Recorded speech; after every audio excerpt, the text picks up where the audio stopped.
አንድ ሞተር ለምን ያክል ጊዜ ሳያቋርጥ መስራት አለበት የሚለው እስኪ ዛሬ እንወያይ። እንግዲህ ከተለያየ አንግል ነው የምናየው። አንደኛ የሚሰካበትን ጊዜ፣ የሞተሩን አይነት እና ሁኔታም ማየት ይኖርብናል። ለምሳሌ እንግዲህ አዳዲስ ሞተሮች እና አሮጌ ሞተሮች የሚሰሩበት ጊዜ ይወስናል። እንዲሁም የቴርሞስታታቸው ብቃት፣ የምናደርግባቸው የሊትር መጠን ይወስነዋል። አሁን ለምሳሌ በጣም ትልልቅ ፍሪጆች ከ250 በላይ ያሉትን እንመልከት።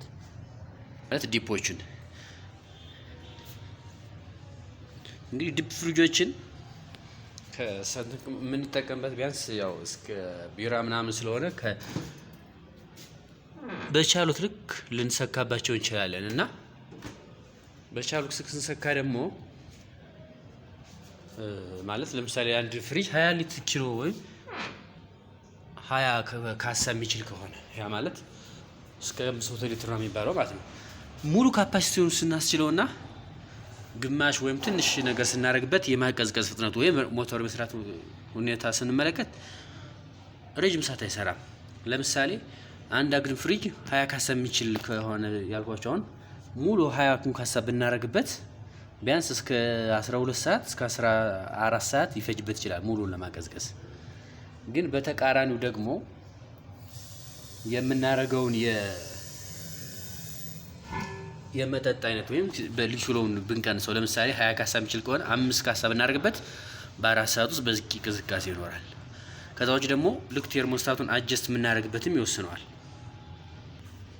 እዚህ ጋር ለምሳሌ እዚህ ቴርሞስታት ማክሲመም ላይ ነው የምታዩት።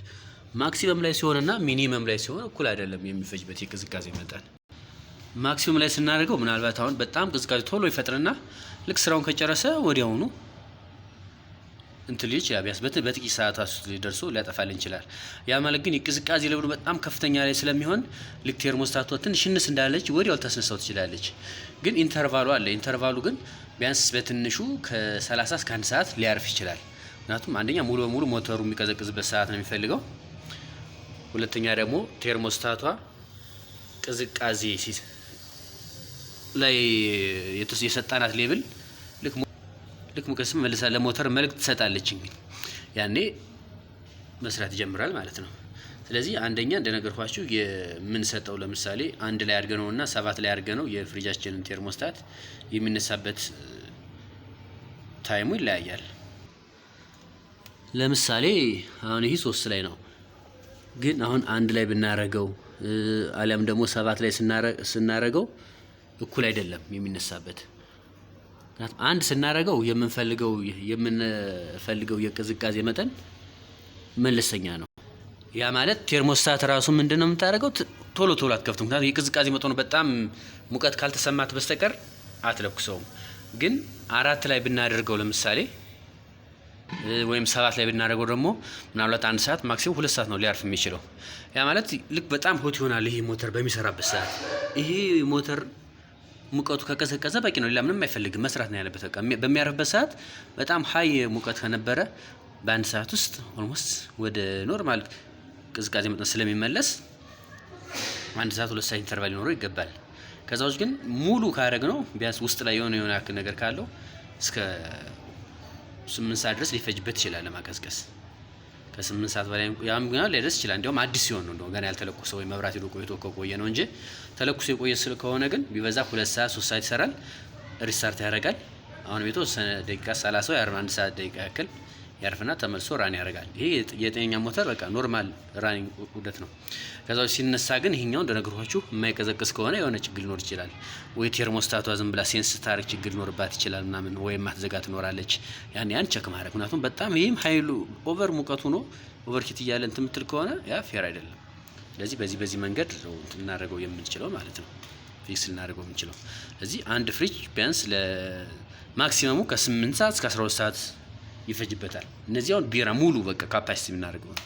ከዛው ግን መካከለኛ ከሆነ ግን ካፓሲቲው ያን ያህል አይፈልግም። በቃ በትንሽ ነገር መስተካከል እድላለሁ ማለት ነው። ከዛው ደግሞ እዛው ቀጭ የሚያለ የሚያስቸግር ከሆነ ለምሳሌ ፓወር፣ አሁን ለምሳሌ እዚህ ጋር ባሳያችሁ ፓወር በጣም ደካማ ሲሆን እዚህ ጋር ኦቨርሌይ እና ሪሌ ያሉ እዚህ ጋር። ስለዚህ ቺኛዋ እዛው ዝጋለች። አሁን ቀጭ ላይ ዝግታለች። አሁን ትንሽ ቆይታ ደግሞ ትከፍታለች። ይሄ የሚሆነው ምንድነው በጣም ሎ የሆነ ፓወር ሲኖር እዚህ ጋር በጣም ሀይ የሆነ ሂት ስለሚፈጠር እችኛዋ ልክ ትዘጋለች። ልክ ራሷ ሙቃለች፣ አሁን ትሞቃለች። እኛዋ ልክ ሙቀቱ ሲቀዘቅዝ እነዚህ ኦቨርሌይ እና ሪሎድ እና ኦቨርሌይ ያለ ሙቀት ሲቀንስ ራሷ አርማ ትከፍታለች። ታየውና ኖርማል ከሆነ ነው ይሄ ራን ለማድረግ እየሞከረ ግን ፓወሩ የሚያንቀሳቅሱ ከሆነ ራሳቸውን የሚሞቁ ያኔ ይዘጋሉ። ፓወሩ ከራሱ እንትን ይላል። ከዛ የተወሰነ እንደቀዘቀዘ ነው። ሞተሩ ግን ያን ያህል ቅዝቃዜ ላይኖር ይችላል። ስለዚህ ፓወር በጣም ዜሮ ከሆነ ወይ ስታብላይዘር መጠቀም ነው፣ አሊያም ደግሞ ነቅለ ማስቀመጥ ነው እንጂ ፓወር ሳይኖርም ራን ማድረግ ለሞተሩ ጥሩ አይደለም ማለት ነው። ስለዚህ ያው እንደ ጀነራል ስናየው አሁን ለምሳሌ ቀጭ ብላ ከፈተችኝ ምንድነው ልክ የራሷ የተወሰነ ቅዝቃዜ ይቀንስላል። ግን ለማንኛውም አንድ ፍሪጅ ኖርማል ከተሰካ ግን ተሰክቶ ከቆየ አሁን የቤት የምንጠቀምበት ምናልባት ለሳያቋርጥ ከ3 እስከ 4 ሰዓት ባለው ምናልባትም የቅዝቃዜ በጣም ዝቅ ላይ ታች ላይ ካደረግን ደግሞ በ2 ሰዓት ውስጥ ቅዝቃዜውና ጨርሶ ኖርማል ይሆናል ማለት ነው። ልክ ደግሞ የተወሰነ እንዳረፈ ደግሞ መልሶ ራን ያደርጋል። ስለዚህ 8 ሰዓት 10 ሰዓት ላይ ቆይ ይችላል ቤታችን ያለ ፍሪጅ። ምክንያቱም መጀመሪያም ቅዝቃዜ ላይ ካለ ያስቀመጥነው ነው በጣም ካልሞላ ነው ኖርማል ነው። ምክንያቱም አንደኛ ከኪሎ በላይ ስንጫርግበት ለምሳሌ የሱ ሊትር 150 ወይም 200 ሆኖ 300 ምናምን በጣም አስጨንቀ ብናደርገው ድምፁ ራሱ በጣም የሚጮህ ይከብደዋል። ራሱ ኖርማሊ ሞተሩ ራሱ ያጨናንቃል። እና ከልኩ በላይ ማድረግ የለብንም።